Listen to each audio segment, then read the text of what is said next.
All right, this lesson is on relations and functions. I'm going to go through this one pretty quickly because this was a PowerPoint that I asked you guys to view and take notes on already the week before break. So I'm just going to go through some highlights, some clarifying questions you may have and may be thinking, but continue to take some notes and add to whatever you have if you already took them. If not, you're writing in your comp book. So the goal is to be able to determine if a relation is a function and how the domain and range define a function.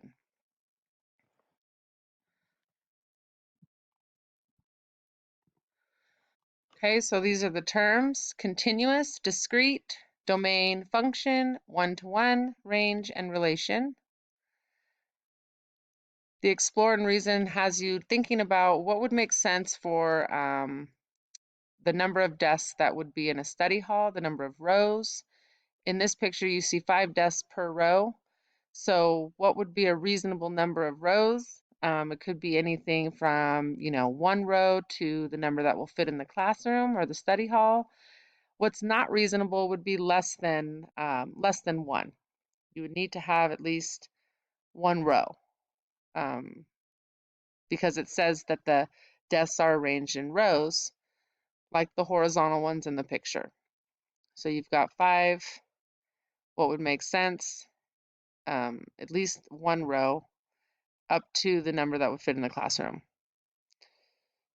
What we're talking about here is we're thinking about domain and range for our data. So let's go back to thinking, what is a function? Remember, we did the notes on function, and I've uploaded that into Teams so that you can review it if you need to or if you missed it in class. A function is what we do to our input to get our output. Why is domain and range important in defining a function? We're going to explore that now.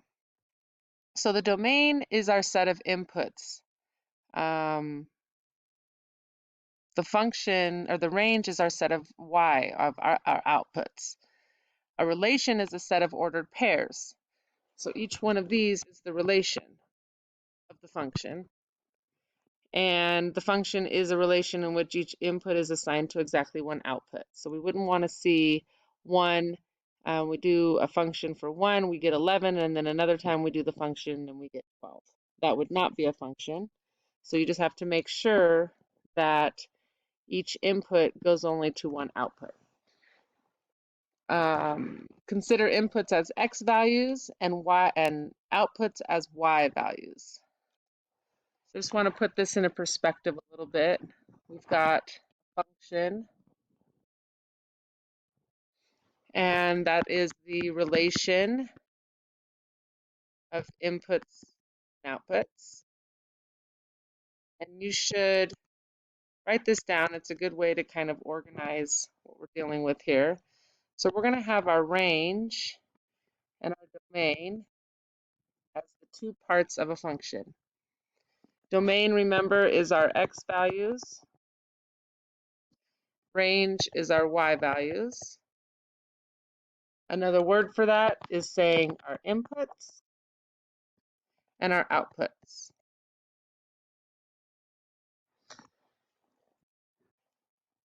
Okay? Identify the domain and range of each function. So the first way that we can identify a domain is we write the letter D and then we put brackets. In this case, we know our domain is our x values, so we're going to list 2, 3, 4, 5, 6. It starts at 2, it ends at 6. Our range is our y values,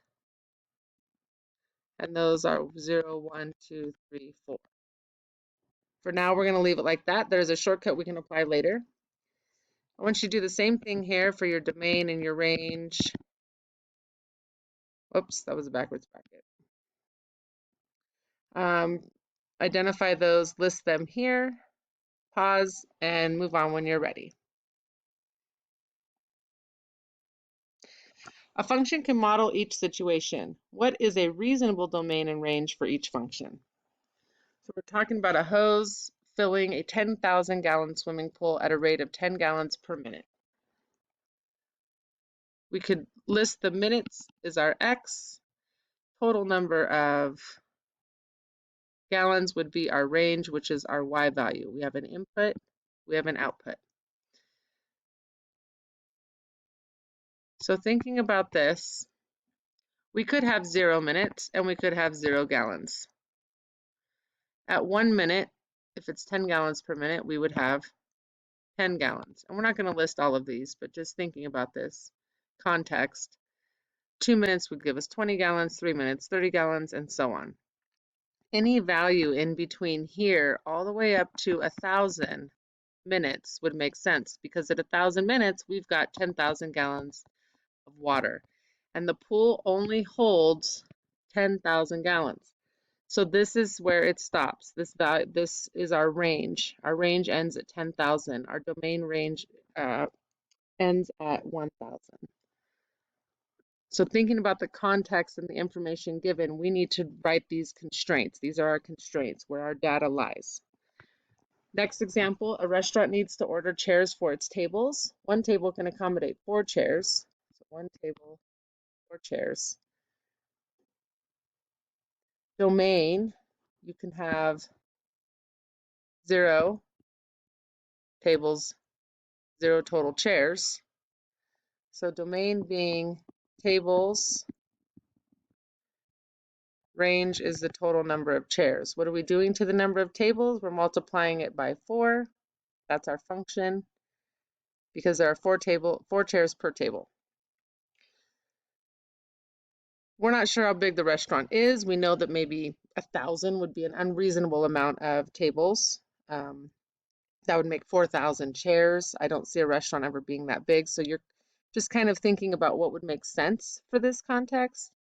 And we don't have any more information other than we know that it must fit what it can fit, and that's it. And we're just not sure what that is. So let's look at this in terms of a graph.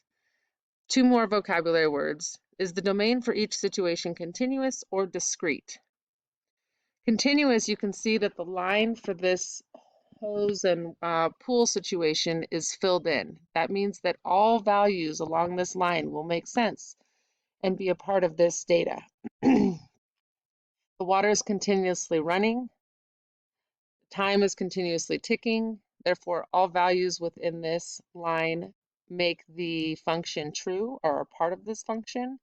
So this one is continuous. Over here, you see these points, but they're not connected.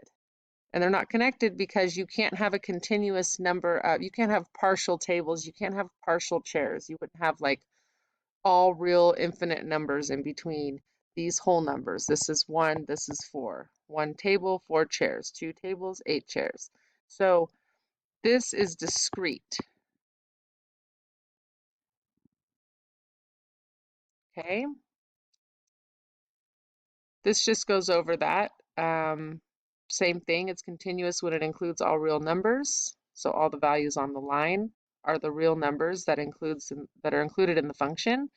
And it's discrete when it consists of just whole numbers or integers. So when it doesn't make sense to have every single part within here connected, then we don't connect them. The graph of the function is a series of data points versus a continuous set of data points. Then we have a bowler paying $275 per game. So thinking about these contexts, what would make sense? You're not going to have all continuous values here. So thinking about this would be a discrete data function, because you've got a whole number of games. You wouldn't have 0.5 of a game and pay for that, or 0.25 of a game and pay for that. So this would be discrete data when we graph it.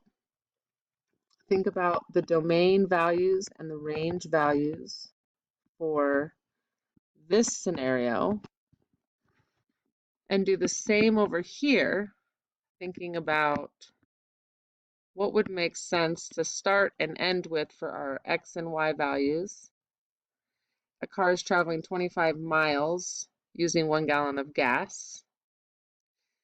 And would this be discrete or continuous? And if you're thinking continuous, you're right, because you can have values in between these whole numbers. you can travel partial miles. You can use parts of a whole gallon of gas. So those values in between, but think about where would those constraints be? Where would those data values end? We know we can start with 0 gallons, 0 miles. Okay. This is another good context problem. Go ahead and read through it. Fill out the table and then graph your points in your table. Practice.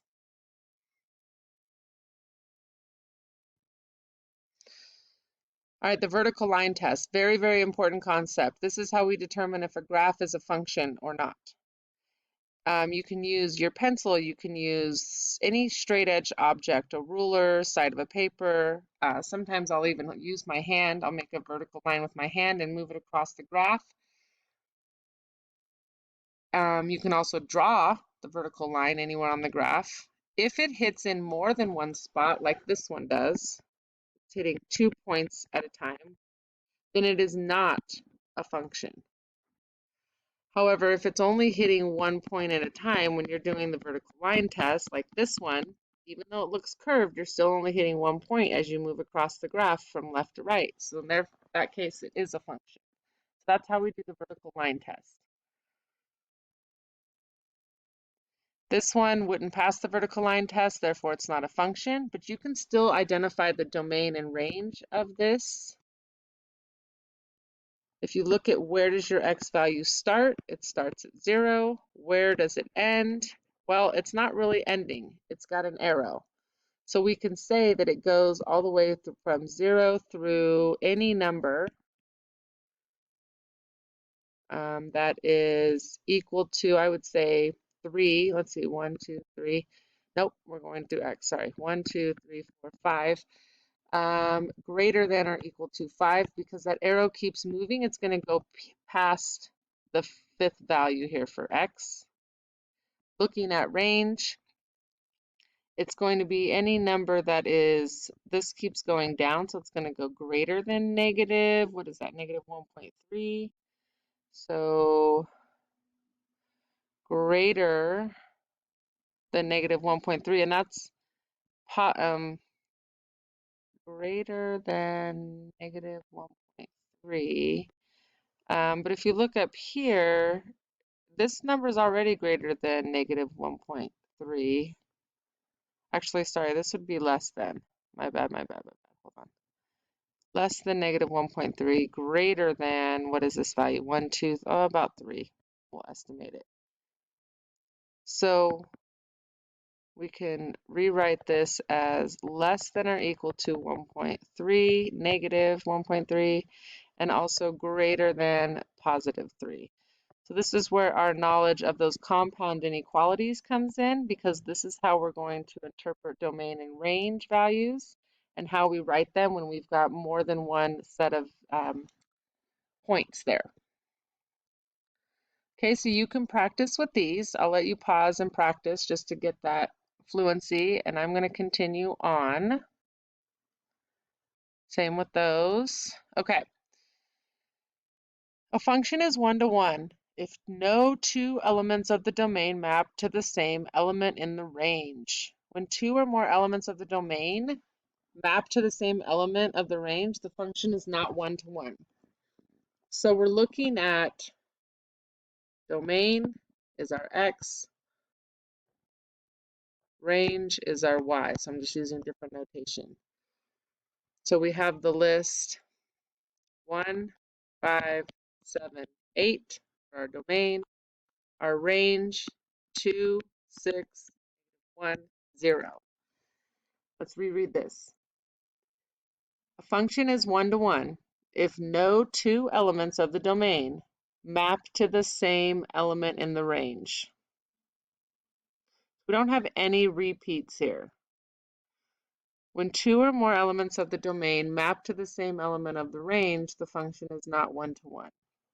So in this case, it would be saying, like, if we had 1 to 2, but then 1 to negative 1, this would not be a one-to-one function?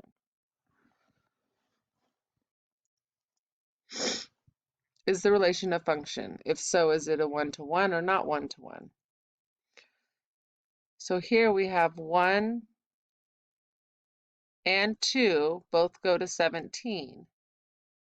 4 and 5 both go to 10. 3 goes to 11.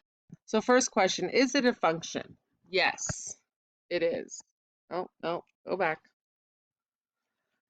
Yes, because every input has one output. So when you see this indicator of a line coming from each one separately, that means it is a function. Is it a one-to-one function? No, because you've got one domain, one range, another domain, same range. So it goes to the same output. It's still a function. It's just not a one-to-one function. Let's look at another one. The first one. And here's a good indicator right here. When you see that the arrow's coming from the same input, the same domain, two different ones, that means it is not a function. Because you cannot have one input, one domain, going to two different outputs. Okay, this is where that term comes in, that y, remember we have x and y's, domain and range. Y can have two different x's, so y can cheat on x. Y can cheat, as we say in the math, cheat on x, but x can't cheat on y. X can't have two different y's. So if you can put that into perspective and write that down, and hopefully it'll help you remember it. Okay, if it's not a function, then it's not one-to-one or not one. I mean, it's neither of those. It's just not a function altogether. If looking at this, first thing I'm going to look at is, can I do the vertical line test and only hit 1 point? Yes, function. And then I'd have to specifically look at some inputs and outputs to see, but I can already tell that it's going to be a one-to-one function because each one of these points is distinct. It's going to have a specific x value and a specific y value, and it's not going to be the same, or we would have kind of a maybe a zigzaggy line or something else happening. The diagram shows shipping charges as a function of the weight of several online orders. Based on the situation, what constraints, if any, are on the domain of the function? So look at your domain and your range, and you can list those down. Think about what those arrows mean and how they're connected, and what those constraints would be, if any, and list those.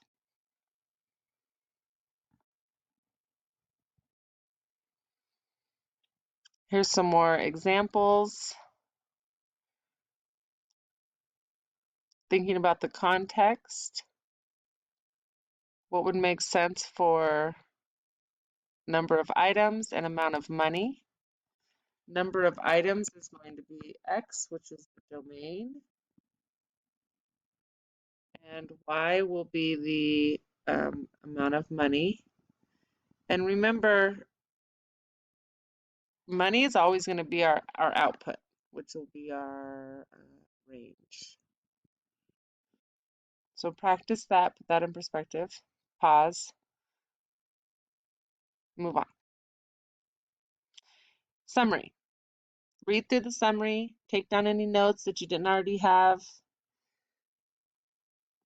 and then move on to do your self-evaluation of whether you're ready to move on to the next lesson, or if you need to review this one until it makes more sense to you.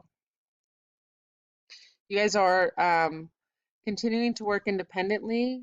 Look around you. Hopefully everybody's on task and doing the right thing. And we're going to move on to lesson 3.2, which does need to be completed today. So Make sure you get lots of good notes because you guys are taking a quiz on 3.2 to ensure that you understand these parts of it, and you're going to do that on Envision Online. Okay, so make sure you review this until you're ready to move on.